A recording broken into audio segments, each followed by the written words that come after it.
The following is a RackRadioShow.com exclusive.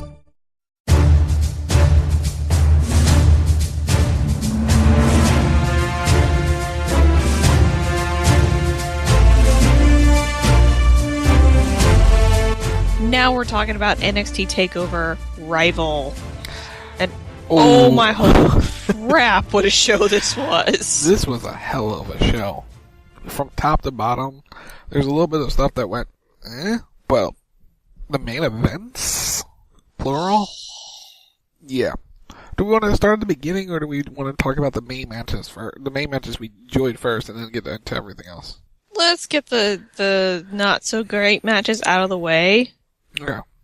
Well, what was an actual great match opened up the show? It was a good match that opened the show. It was Hideo Itami and Tyler Breeze. I enjoyed this one. Hideo looked more like he should. He looked a little bit more confident. Not fully there, but he looked a little bit more confident. He did, and Tyler's really been stepping it up when they put him in the ring with Hideo. He had another match with him a couple weeks ago that was absolutely fantastic. And last night was no exception. They worked over Hideo's knee a lot in the match, which was the story. He did a nice figure four around the ring post, and then like a modified figure four sharpshooter type thing, which was nice. Yeah. You could call it cloverleaf or modified cloverleaf, something or other, but it was really, really nice. They worked well together. Lots of near falls, and Hideo Itami picked up the win. Good match, good opener, solid all around. I would agree with that 100%. They did a great job with this. Very impressed with both Breeze and Hideo. He seems to be starting to find his stride in WWE, which is what you want to see, because it's got to be difficult for him to adapt. He's doing a whole big transition, trying to learn WWE style and try to be himself. And he's alone here right now. His family is still not here fully yet, so it's sort of like he's trying to get himself settled, and it's a whole big transition. That's why he wants time in NXT. And Hunter talked about on the conference call, he needs to find his confidence, and he keeps telling him, and it's just sort of like, one day it's going to click. Yeah. And it's starting to click. It's starting to click. And the fans, when he gets to do the GTS, because the fans pop every time. Yeah. It's going to blow the roof off the NXT arena. It's going to be amazing. It won't be probably for a while until he wins the big match. Maybe a title shot or whatever. Wins the belt or gets the title shot. But when he hits it, it's going to be blow the roof off the Full Sail University. I'm just throwing that out there. Oh, I agree with that 100%. Absolutely. It's going to be awesome. Now, what wasn't awesome?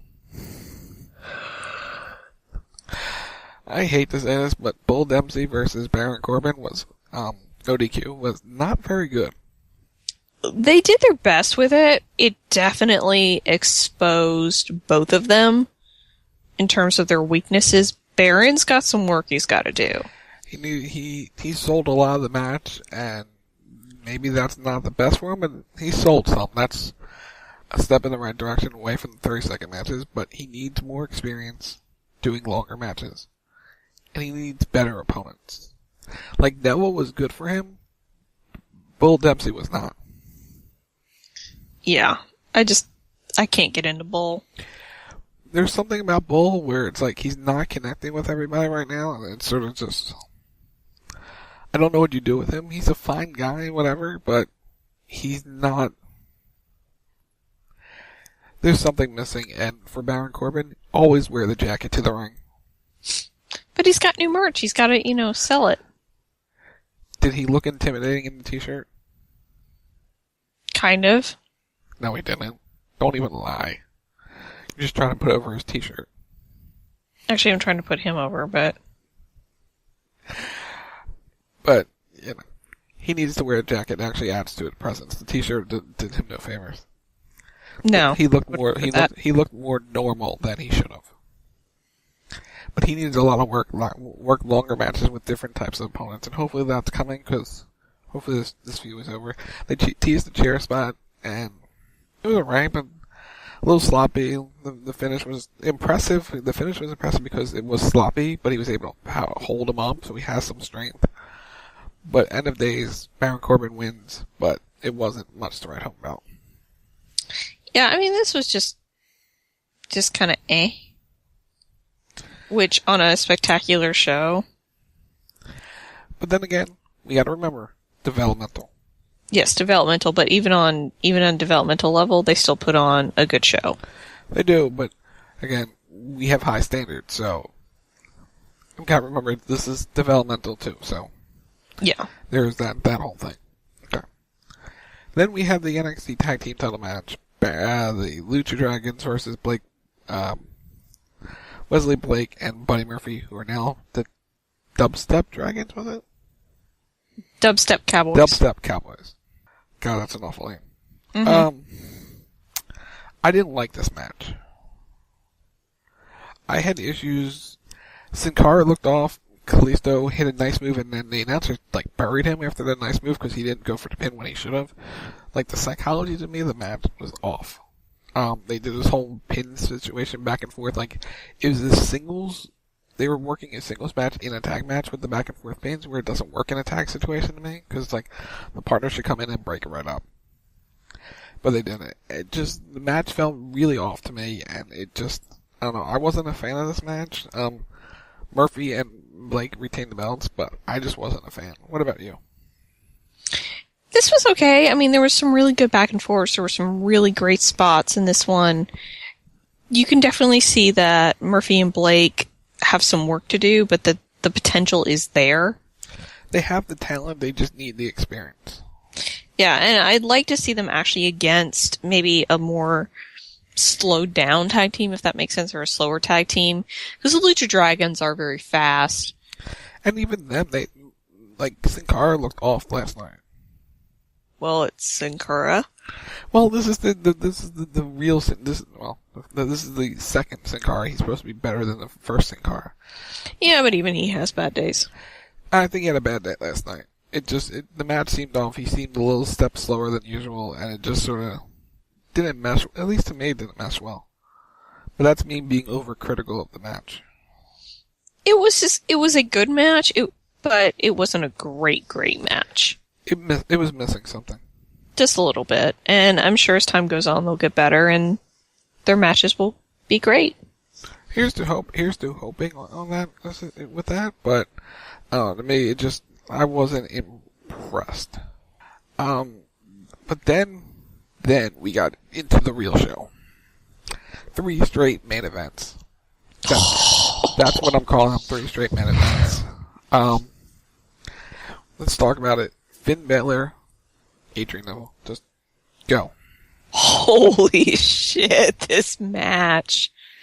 Balor's entrance is nothing short of epic. Seeing it a second time with the full makeup and everything, yeah.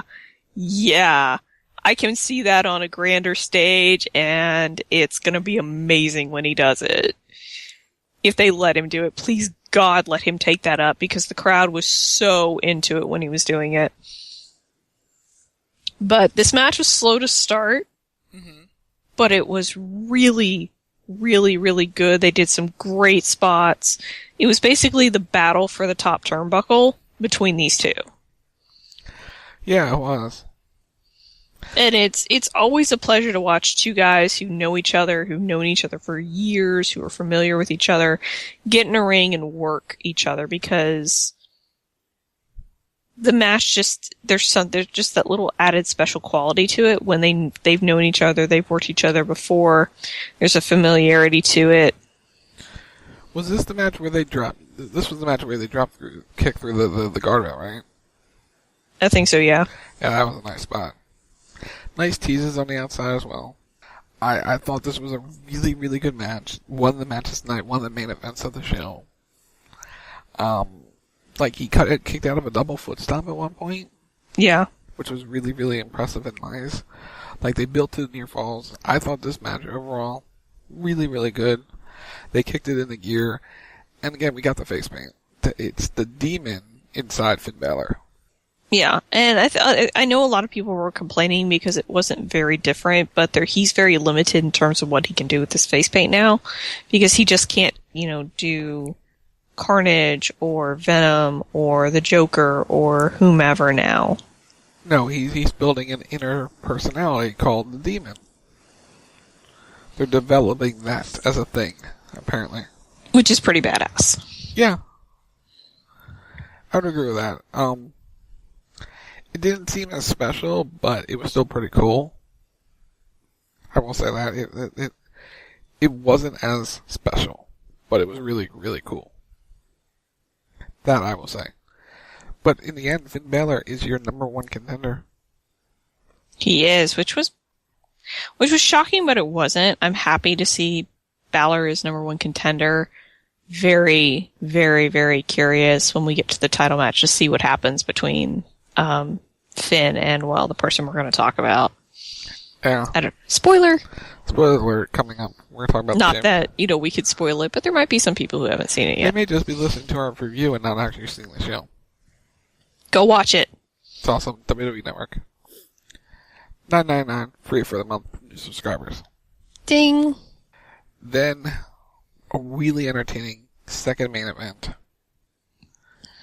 Fatal 4-Way, the women of NXT.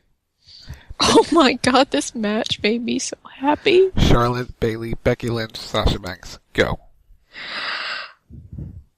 Everybody says that girls can't wrestle, girls can't kick ass. Go watch this match.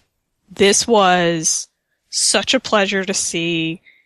They went out there, and I told Rock when we were watching it that they were going to have a tough act to follow because they had to go out right after Balor and Neville, who just tore it down. And, after they had to go out and really top that. And I don't know if they topped it, but they were on that same level where they at least equaled it. Because they went out there, they beat the crap out of each other. They were doing dives. Charlotte threw herself over the top rope onto everybody at one point. They were just beating the high holy crap out of each other. This was a wonderful, wonderful match with some really great storytelling in it. You had stuff between between Sasha and Becky. You had stuff between Bayley and Charlotte. Stuff between... Hold on. The Bayley to Bayley off the top rope. That was sick. Yeah. What about the stomp from the top turnbuckle onto both Charlotte and Becky in the corner? Ooh. I've seen the gifs of that. That was awesome.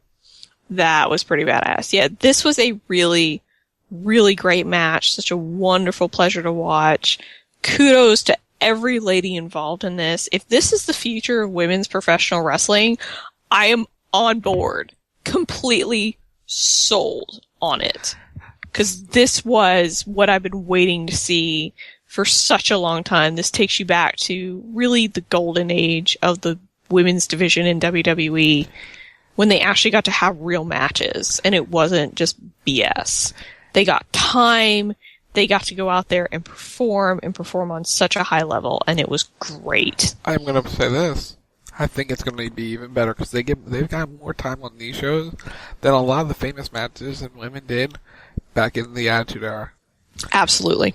They're getting more time, more exposure, and they're going to be, when they transition into this style on WWE television, we're in for a treat. Yeah, I would agree with that. In a surprising move to some, after she had her crosslock face on Charlotte, she then crucifix pinned Charlotte 1, 2, 3. Sasha Banks, your new NXT Women's Champion. That happened. Go Sasha. Right? I like this match. I was entertained. Was it as good as the match prior? No, but they're two dudes who've been wrestling for 10, 15 years together. This was very entertaining, very exciting. But then there's this whole Charlotte thing. Something was up with her on last night. Yeah, I will say there was something a little concerning about how Charlotte looked. It looked like she'd lost about 10 to 15 pounds because she was just really very thin, and it almost looked very dangerously thin for her. She's apparently been doing a lot of clean eating. It shows. It shows. She's lost some weight. But it shows from doing a little bit of research that it's a little bit of clean eating. That's what she's going through. Which is fine, but she looked a little skinnier. Mostly in her hips and in her face. You could really tell. Yeah. To me, it looks like she's headed to the main roster. I could be totally wrong, but I think she might be, and I hope, it's my one hope. It's my choice, not, recommend it. Yeah, I hope if she's doing this by her own volition and not somebody said, oh, hey, you need to lose about 15 pounds because you're a little heavy. No, I would hope that she chooses to do this on her own. It's just a little concerning because she looks very thin in her legs and her arms, and she doesn't look okay. And that's what's worrying, is you don't want her to lose too much. Correct. And get to an unhealthy weight. But yeah, and the little spot between her and Sasha at the end where it was the mutual showing of respect between the two, that I would say that's the indicator that was Charlotte's farewell.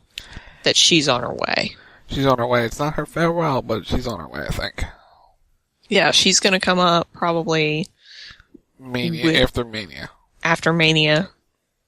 They'll probably do her like they did Paige. I'm okay. Bring her in the night after Mania. I'm okay with that. Totally okay with that. How about this? What if she's Paige's friend? Could be. How about this? Think about this, ladies and gentlemen. Paige and Charlotte taking on the Bella Twins at WrestleMania. My gut tells me it's Paige and AJ versus Bella Twins at WrestleMania, but it could be Charlotte. I'm on board for either. Then we get to our main event of the evening. NXT Championship, Kevin Owens, Sami Zayn. Go. Oh my god. No, we need to call this match what it was, which was just, legal murder of Sami Zayn. That's what I've been hearing all day. Murder. Sami Zayn was murdered in this match and this is how I put it when I heard this, via powerbomb. Kevin Owens killed Sami Zayn in this match. It was just a beating to remember, and it was very slow to start. The two kind of catted around with each other. They tried to, kind of feel each other out.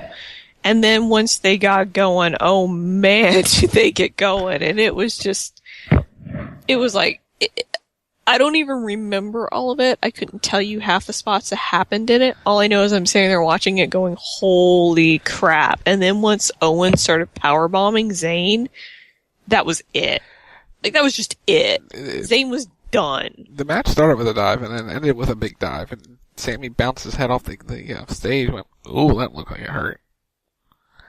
And that's where they started selling a head injury for him, and doctors came down, trainers or whatever, that started checking on him. And they never kicked it into like the third or fourth gear, which is great for this reason. There's more to come. Yeah. They didn't have the 5-star classic because they didn't need to, because this is the beginning, not the end. And the medical officials checked on him, and powerbomb after powerbomb after powerbomb. Yeah. I would say like 6 or 7 powerbombs. Maybe even more. I've lost count.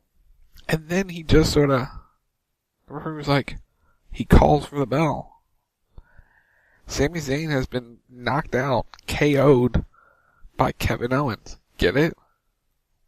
I liked the finish. I thought it was clever. I thought they did a great job with it. I thought, it's different. You can't do it all the time.